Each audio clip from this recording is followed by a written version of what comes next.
এই যুদ্ধাপরাধীদের বিচার কেন করলাম তার প্রতিশোধ নেওয়ার জন্য কিন্তু এই ট্রাইব্যুনালে আমাদের বিচার হচ্ছে। তার কারণ যেসব অপরাধের কথা বলা হয়েছে, একটা অপরাধও তো আমি করি নাই বা আমরা কেউ করিনি। যেমন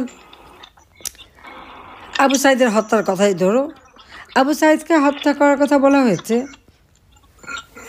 আবু সাইদের বাবা সে যখন সাক্ষী দিল কি বলছে, সারা বিশ্ব জানে আবু সাইদ বুক পেতে গুলি নিয়ে মারা গেছে। আবু সাইদের বাবা ট্রাইব্যুনালে যে সাক্ষী দিল, তার ছেলের মাথার পিছনে গুলি, যখন তাকে গোসল করায় তখনও মাথার পিছনে রক্ত। যদিও মামলা চলাকালীন সময় প্রসিকিউটর বলছিল যে পিছনে না পিছনে সামনে সামনে, তারপরে আবার পরবর্তীতে এক সাংবাদিকের প্রশ্ন সে বলছিল হ্যাঁ মাথায় পিছনের কথাটা বলা আমার ভুল হয়ে গেছে। মানে সাক্ষী যাদের শিখিয়ে পড়ে নিয়ে এসেছে তারা আসলে সঠিক কথা বলতে পারেনি। আবু সাইদের হত্যা, মুগ্ধর হত্যা, তারপরে 7.62 বুলেট যেটা ব্যবহার করা হয়েছে 2024 সালের 15ই ফেব্রুয়ারির পর থেকে, আমি সেখানে একটা জুডিশিয়াল ইনকোয়ারি কমিশন গঠন করে দিয়েছিলাম হাইকোর্টের জজ সাহেবকে দিয়ে। ডক্টর মোহাম্মদ ইউনূস কিন্তু সেই এনকোয়ারি করতে দেয় নাই। অবৈধ অস্ত্র, থানা লুট করে অস্ত্র, সেগুলি কোথায় গেল সেগুলি খোঁজ করে নাই। দেখা যাচ্ছে এখানে যত মানে একটা মনে হচ্ছে একটা রাজনৈতিক প্রতিহিংসা চরিতার্থ করার জন্য মুক্তিযোদ্ধা পরিবার এবং জনগণের ভোটে নির্বাচিত জনপ্রতিনিধি, সর্বোপরি আওয়ামী লীগের নেতৃবৃন্দ এবং আমার বিরুদ্ধে মামলা, এবং সেই মামলায় যেমন কোনো আর্গুমেন্ট কিছুই লাগবে না। তারা নিজেরাই একজন আইনজীবী ঠিক করে দিয়েছে। সেই আইনজীবী আবার যখন জজ সাহেবের সাথে কথা বলে সেটাও আবার প্রচার হয়ে গেছে যে সে আইনজীবী খুব ভালো ভালো কথা বলছিল যে আমাকে মুক্তি দিতে হবে, আমার কোনো অপরাধ নেই ইত্যাদি ইত্যাদি। আবার জজ সাহেবকে বলছে আমার তো এই কথাগুলি বলতেই হয়, আমি তো বাইরে অন্য কথা বলতে পারি না, কাজে আমাকে তো বলতেই হবে হ্যাঁ যে না ফাঁসি দেওয়া যাবে না। আমি কি বলতে পারি যে ফাঁসি হোক? একবার আপনারা চিন্তা করে দেখেন তো কী বিচারটা হচ্ছে বাংলাদেশে, কোন বিচারটা হচ্ছে? তো এই হলো বাংলাদেশের অবস্থা।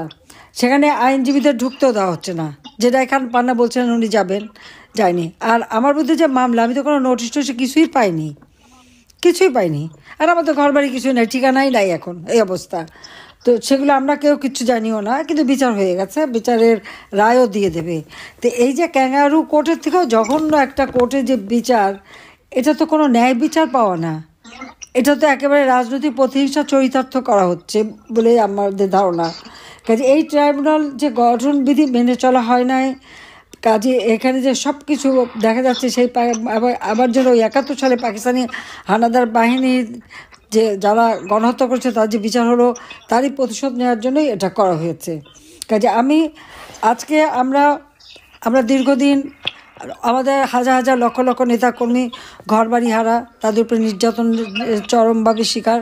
তো আমরা আজকে যে আন্দোলনের ডাক দিয়েছিলাম লকডাউন, এই লকডাউনে আমি বলবো যে আমাদের আওয়ামী লীগ এবং সহযোগী সংগঠনের নেতৃবৃন্দ, সাধারণ শ্রেণী পেশার মানুষ, প্রবাসীরা, দেশে বিদেশে সকল বন্ধুরা এবং বিভিন্ন শ্রেণী পেশার জনগোষ্ঠী প্রত্যেকে যে অকুণ্ঠ সমর্থন দিয়েছেন, এবং এই যে প্রতিকূল অবস্থা, সেই মানে ইউনূসের যে জঙ্গি বাহিনী, কারণ ইউনূস ক্ষমতায় এসে সমস্ত জঙ্গিদের ছেড়ে দিয়েছে, মুক্ত করে দিয়েছে, হত্যাকারীদের ছেড়ে দিয়েছে। এই তারা যে অস্ত্র শস্ত্র নিয়ে তারপরে বিভিন্নভাবে কুপিয়ে মানুষ মারা, লাঠি দিয়ে পিটিয়ে মারা, গুলি করে মারা, এইগুলি করেছে। আজকে এত ভয় ভীতি, এত মামলা হামলা, তারপরেও জনগণ রাস্তায় নেমেছে এবং তারা এর প্রতিবাদ করেছে, এবং এই লকডাউন প্রোগ্রামটাকে সর্বাত্মকভাবে তারা সফল করেছে বলে আমি আপনাদের কাছে, আমাদের প্রবাসী যারা, তারা বাংলাদেশের জনগণ, আমার দলের নেতাকর্মী সকলের প্রতি আমি কৃতজ্ঞতা জানাচ্ছি যে আজকে এই যে প্রতিবাদের মধ্য দিয়ে আমার মনে হয় যে ইউনূস ক্ষমতা দখলের পর থেকে বাংলাদেশের মানুষ যে একটা শ্বাসরুদ্ধকর পরিবেশে ছিল, তারা যে একটা হতাশায় ভুগছিল, তারা ভেবেছিল তাদের জন্য বলার বোধহয় কেউ নাই, কিন্তু আওয়ামী লীগ জনগণের পাশে আছে, জনগণের পাশে থাকবে, এবং জনগণের কল্যাণে আওয়ামী লীগ চিরদিন কাজ করে এবং সেইভাবেই কাজ করে যাবো। আজকে সেই স্বস্তিটা মানুষের মাঝে ফিরে এসেছে। তবে আমাদের এই সংগ্রাম গণতন্ত্র পুনরুদ্ধারের সংগ্রাম, জনগণের ভোটের অধিকার আদায়ের সংগ্রাম, দেশের মানুষের নিরাপত্তা শান্তি নিশ্চিত করবার সংগ্রাম এবং যত আমাদের রাজবন্দী তাদের মুক্তি, মিথ্যা মামলা প্রত্যাহার এবং মানুষের জীবন মান উন্নত করা, আর্থসামাজিক উন্নয়নের লক্ষ্যে আওয়ামী লীগের সংগ্রাম অব্যাহত থাকবে। এবং আমাদের এই সমর্থন দেওয়ার জন্য সবাইকে আমি ধন্যবাদ জানাই। এবং আন্তর্জাতিক ক্ষেত্রে যে সমস্ত বন্ধুরা আমাদের বন্ধুপ্রতিম দেশ এবং যারা আমাদের সমর্থন দিচ্ছেন, জনপ্রতিনিধি সকলকে আমি আমার ধন্যবাদ জানাই, কৃতজ্ঞতা জানাই, সবাইকে ধন্যবাদ। আজকে আপনারা এখানে এসেছেন, আপনাদেরকে আমি ধন্যবাদ জানাই। এবং আমরা ন্যায় বিচার চাই, এটা সত্যিকার কোর্টে বিচার হোক, সেটা প্রমাণ দিক তারা যে হ্যাঁ আমি অপরাধী।